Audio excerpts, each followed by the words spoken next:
Isso aí eu coloquei só para lembrar que nós estamos dentro de um grande pomar, que é o livro Meu Itinerário Espiritual, nós estamos saboreando os frutos do pomar. Abandonamos, assim, uma visão de conjunto para ver detalhes do pomar. E esta reunião é a número 4, está aí, Minha Autobiografia Espiritual 4, feita com base no livro Meu Itinerário Espiritual, etc. Essas que estão, as páginas que estão aqui vão da página 81 a 96 do livro. Bem, Dr. Plínio, o que ele vai tratar? Ele vai fazer uma análise de como os sentidos físicos e a sensibilidade dele funcionavam. Eu nunca vi ninguém fazer uma análise tão sucinta, tão bem feita, tão interessante dos próprios sentidos físicos. As pessoas, todo mundo tem 5 sentidos, todo se lembra. Visão, audição, olfato, o sabor, né? o sabor e tato. Então, ele vai tratar de todos eles. Hoje, ainda não vai dar para ver todos. Um outro vai ficar para a próxima vez. Então, vem. Correlação entre disposições físicas, as inclinações da sensibilidade e os traços psicológicos. Veja que as pessoas todas têm isso. Têm disposições físicas, inclinações da sensibilidade e traços psicológicos. Pode-se compreender uma pessoa que goste mais de uma cadeira forrada com couro e outra pessoa que goste mais de uma cadeira forrada com seda. E uma terceira pessoa que goste mais de uma cadeira forrada com veludo. Tudo isso é normal que tenha. Tudo isso é normal que tenha. Bom, então, vamos agora... Isto porque, pela estrutura dos sentidos de cada um, quer dizer, isso, cada um é de acordo com os seus sentidos.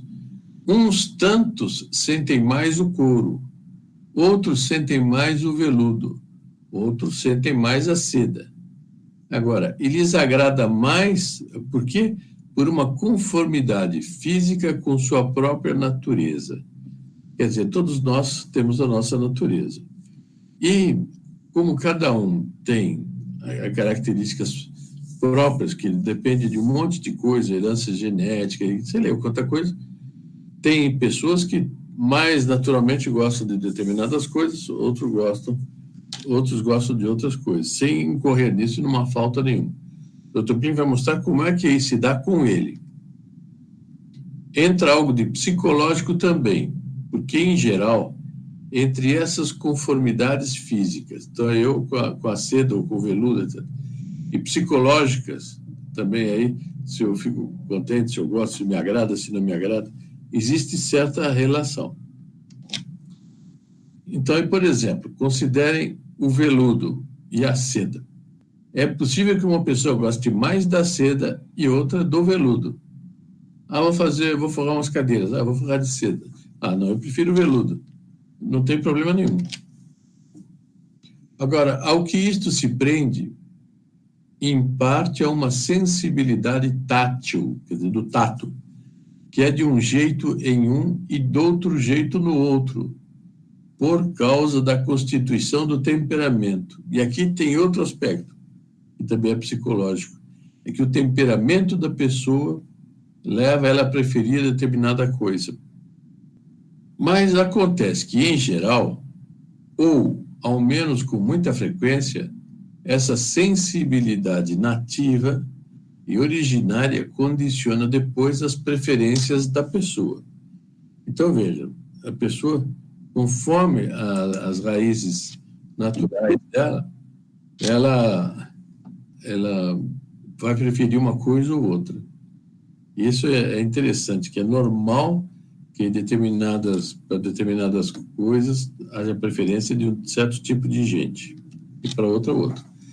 A gente esfregando um pedaço de seda em outro, não sei se já fizeram isso, de uma mesma peça de seda, aquilo produz um farfalhar, quer dizer, um barulhinho quando do esfregar de uma peça na outra, um farfalhar agradável. Esse farfalhar pode, no temperamento de um, cair muito bem, e no temperamento de outro, ser uma coisa que produz menos gáudio do que, numa outra expressão, o aveludado do veludo. Quer dizer, o veludo é mais aveludado do que a seda. A seda é brilhante, pode ser lisinha, etc. O veludo é mais aveludado. Tem gente que gosta mais do farfalhar da seda e outro gosta mais do aveludado do veludo.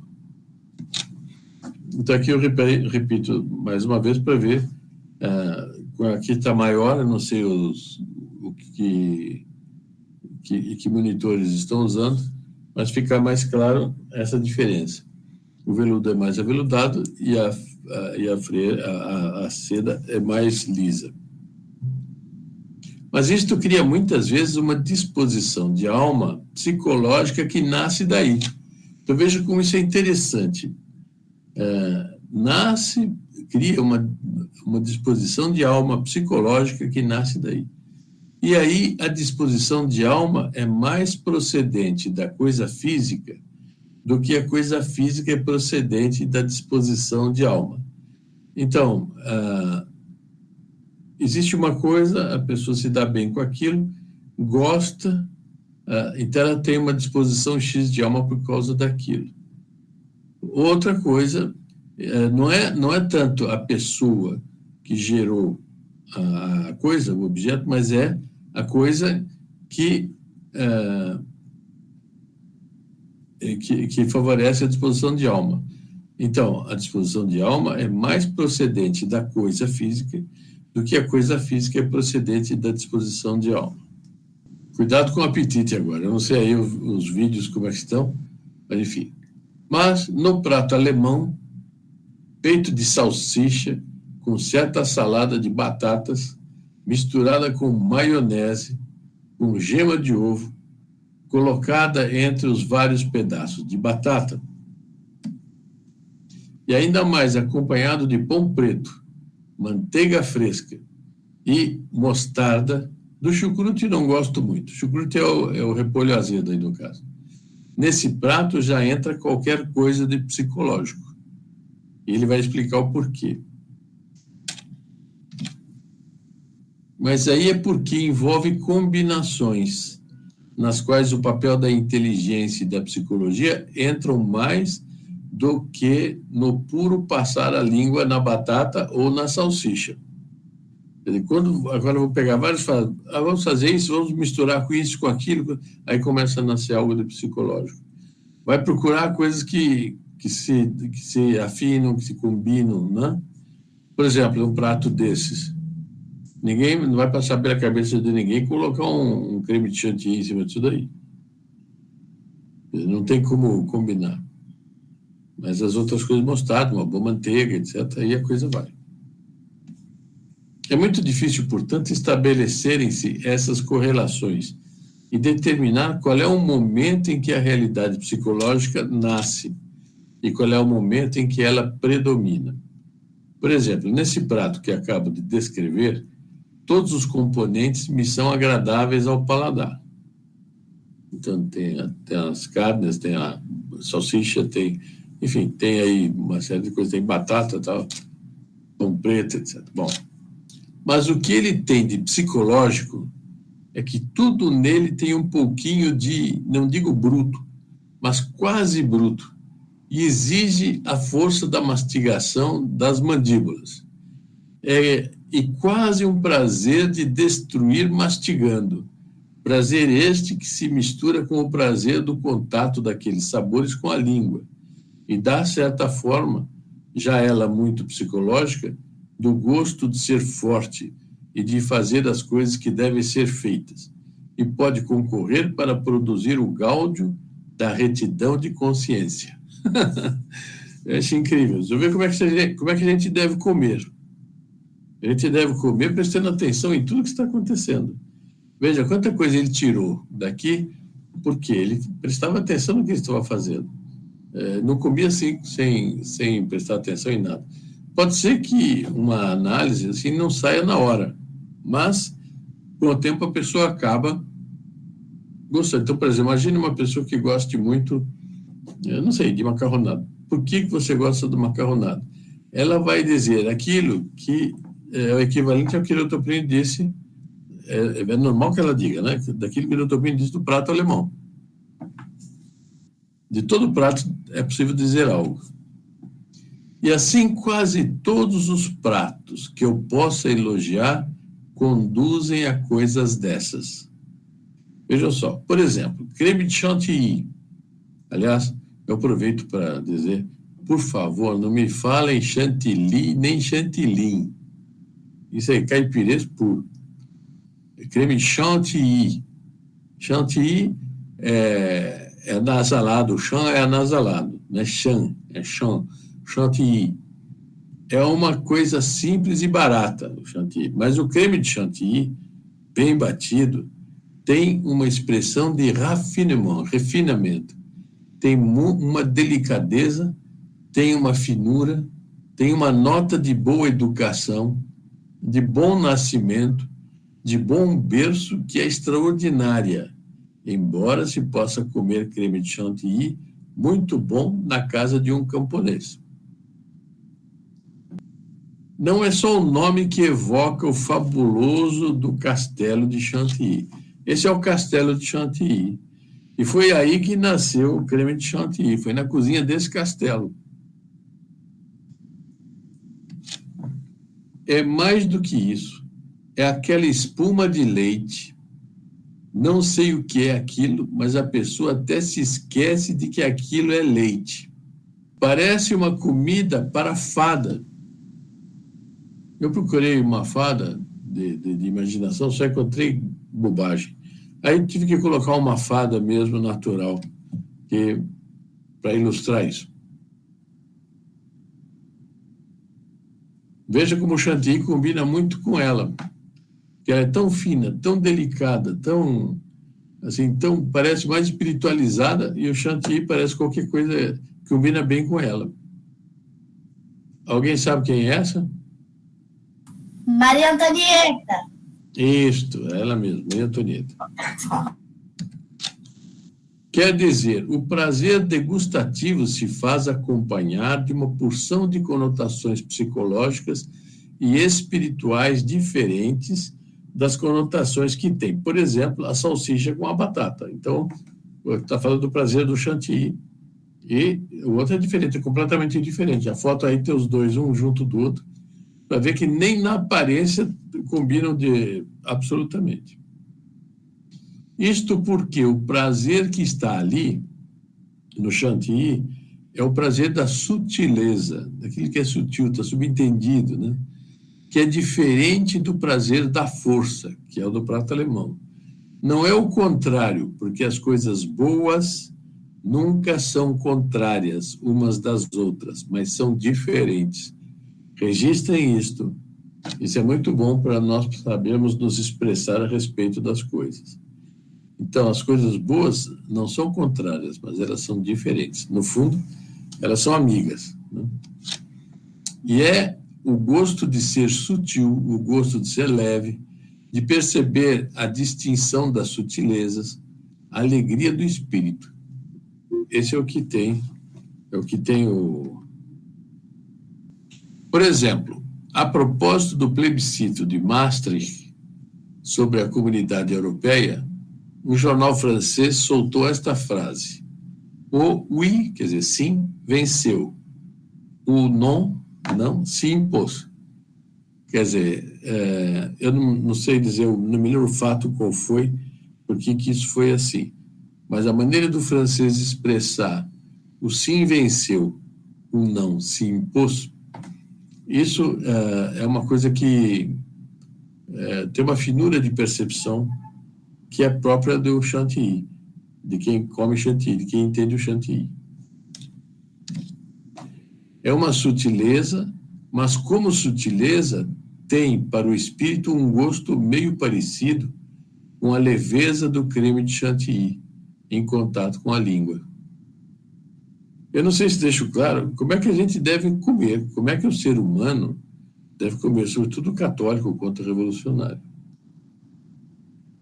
Agora ele vai analisar os 5 sentidos e as preferências sensoriais. Há uma fotografia que encontraram no meio dos guardados de mamãe, em que estou com alguns meses de idade nos braços dela. E ela, ainda relativamente moça e muito forte, muito bem constituída, sorria para mim, muito elevada, muito satisfeita. Eu creio que é essa foto, pelo menos não conheço outra que corresponda.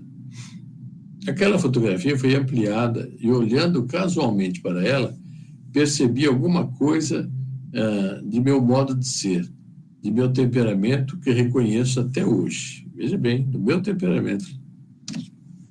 Eu tinha os 5 sentidos largamente funcionando bem. Uma vista comum, mas dentro do comum, excelente. Uma audição também muito boa, fina, mas que se foi aos pedaços com a vista, o olfato, o paladar. Tudo muito preciso, muito nítido, muito bom. Como já afirmei, meus sentidos e meu temperamento não eram propensos à indecisão. Eram muito decididos. Tal coisa é boa, quero. Tal coisa não é boa, aquilo não quero, para longe. E isto conservei a vida inteira. Em contraposição com isto, entrava uma preguiça muito grande de qualquer esforço físico, uma execração de qualquer coisa que, por exemplo, me fizesse transpirar. Tinha horror à transpiração. Aliás, isso todo ser civilizado deve ter, né? Um nojo da transpiração. A transpiração é consequência do pecado original. Sombra, sapato largo e água fresca, esta era a minha fórmula para todos os efeitos. Eu me lembrei de uma outra coisa que ele disse: apertadas somente a lógica e a ortodoxia. E aqui nessa foto a gente vê que é uma pessoa que com ele não tem afrouxamento nem na lógica nem na ortodoxia. Então ele vai falar agora do sentido da vista. Opção por cores mais do que pelas formas. Veja bem, terá gente que terá opção mais pelas formas do que pelas cores. Não é um problema isto. Mas no caso dele era assim. A cor é um símbolo que me fala muito mais do absoluto, portanto de Deus, do que a forma. A forma me fala muito mais do indivíduo. Nesta perspectiva, a cor tem qualquer coisa de mais genérica e mais alta do que a forma. Não quero dizer que isto deva ser assim para todo mundo. Quero apenas dizer o que há em mim. É uma coisa inteiramente legítima. Havia, na Renascença, uma diferença entre a escola veneziana e a escola florentina. Florentina era de Florença. Os quadros florentinos são de um desenho primorosíssimo e cores muito discretas, apenas o suficiente para dar uma realidade ao que estava pintado. Aí, para quem não conhece, é um quadro da Judite, que está com a escrava dela, está levando a cabeça do Holofernes, que ela cortou, conforme está lá na Bíblia. Já nos quadros venezianos, pelo contrário, as cores são muito falantes, muito bonitas, e o desenho apenas o necessário para dar a forma. Então, mas chama mais atenção as cores do que a forma. Quando vi isto, senti-me veneziano. Olha a cor dessa água, que coisa espetacular. Como o pintor, eu creio que foi Canaletto, como ele soube pintar a água, dá a impressão que o quadro está molhado, né? Não sei como ele fazia para dar essa impressão. Mas, de qualquer maneira, a Veneza é muito colorida, muito colorista, aliás. Aqui é Florença. Estive em Florença e gostei muito de Florença. É uma cidade muito bonita. Mas o que querem? Eu me senti em Veneza outro homem que não em Florença. Mas outro homem, a não poder haver comparação. É o modo de ser de cada um. Então aqui tem Florença, que ele também admirou, gostou e tudo. E lá nós já vimos Veneza. A mim me parece que aquilo do Verum é verdadeiro, que no desenho se vê, se pesquisa, se entende, na cor é evidente. O Veron, a realidade, se sentem muito mais na cor do que no desenho. Por que isso? Já me tenho perguntado e não percebo bem por que é. Talvez com o tempo chegue a perceber. Então, veja, ele está descrevendo como é que a alma dele funciona. Agora, vejam só como ele conhece em detalhes a alma dele, né?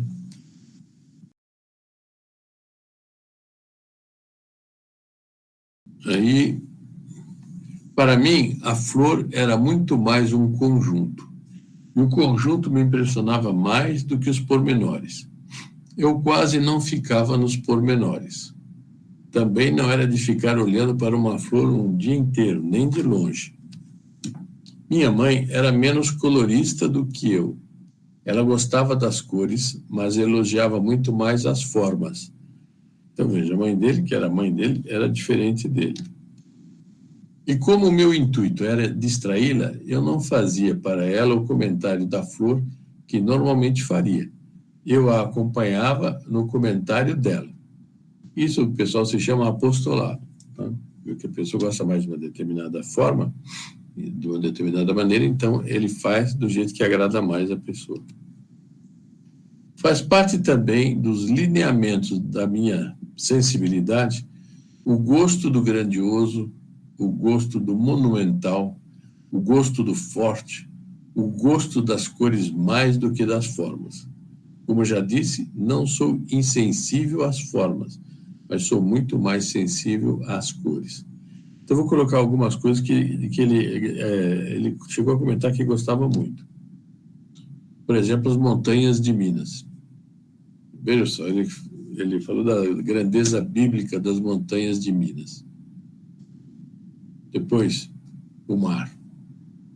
O mar, uma vez ele disse para mim, o mar é um tapete em cuja outra ponta está a França. Ele tinha encantos pelo mar.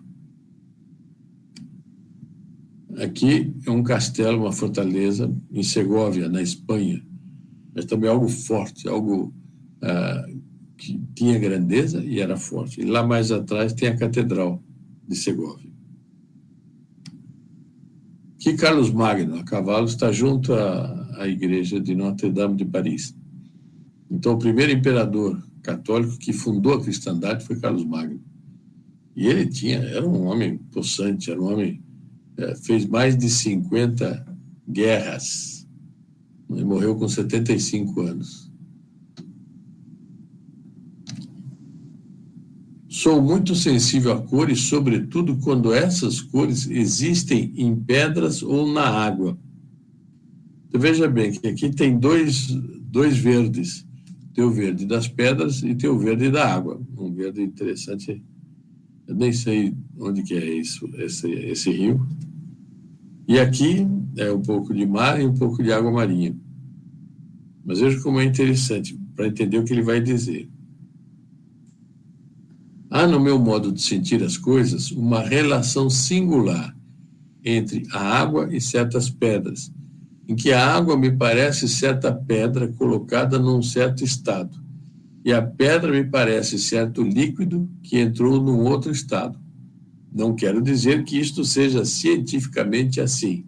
Quero dizer que é esta a impressão que me dá.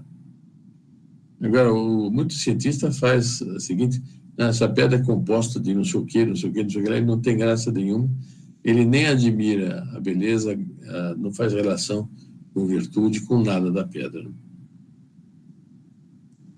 Desde muito menino, eu me encantava com os jogos de cores.